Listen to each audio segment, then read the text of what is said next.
Let's talk about writing systems. So this means all the ways in which languages are represented in a written form. Okay, that seems obvious, but there's something here that a lot of people conceptually struggle with that I want to emphasize before we start, and that is that writing is not the same thing as a language. Writing does not make a language real.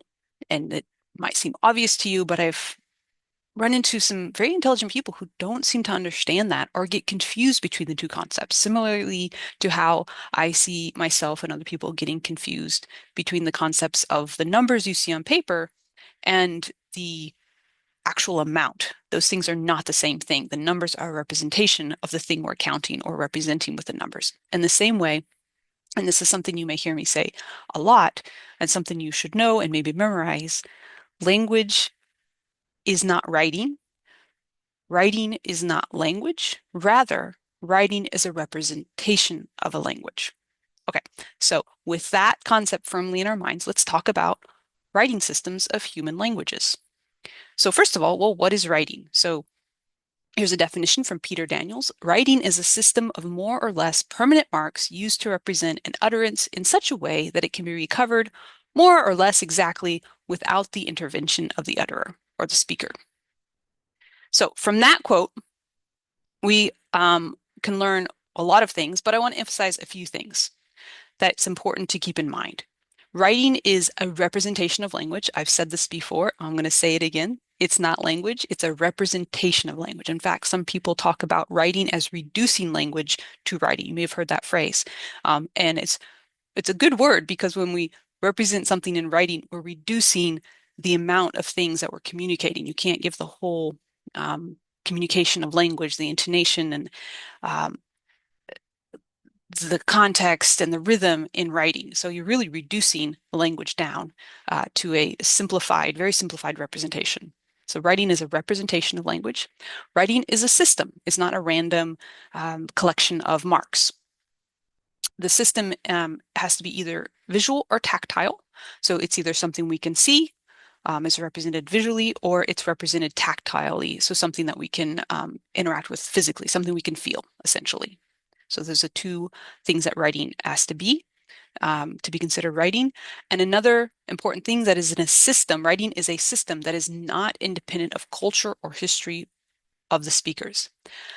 So if you watch the videos about spelling, when we talk about spelling, then you'll see more about this. Specifically, we'll look at English and how the writing of English is very dependent and often and reflects very often in its words a lot of the history of the English speaking um, population for a very long time. Um, okay, so we won't go into that a lot. I just want to make sure that these things are clear. It's a representation of language. Basically, it's either visual or tactile, not audio, and it's not independent of the cultural history of the speakers.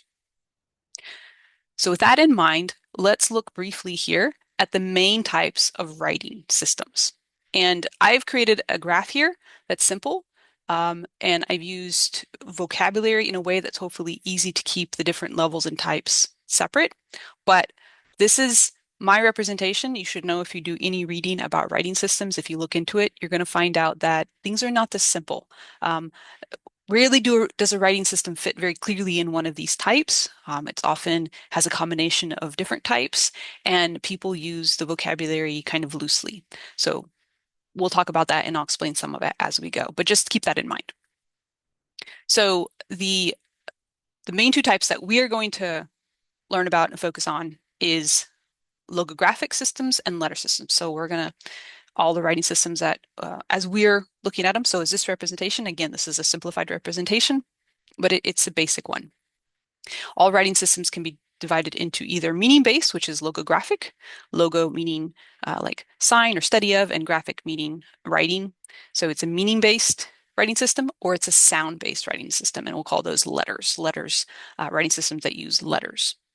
And the logographic, there's really only one type. There's a lot of variation in them, but the letter systems, the sound-based systems, can be broken up into further subtypes. So alphabetic systems, these represent individual sounds, uh, And those can be either an alphabet that represents every single sound, vowels and consonants, or an abjad that represents pretty much just consonants. So alphabetic, and then the other one is syllabic. Those represent syllables. So combinations of consonants and vowels together.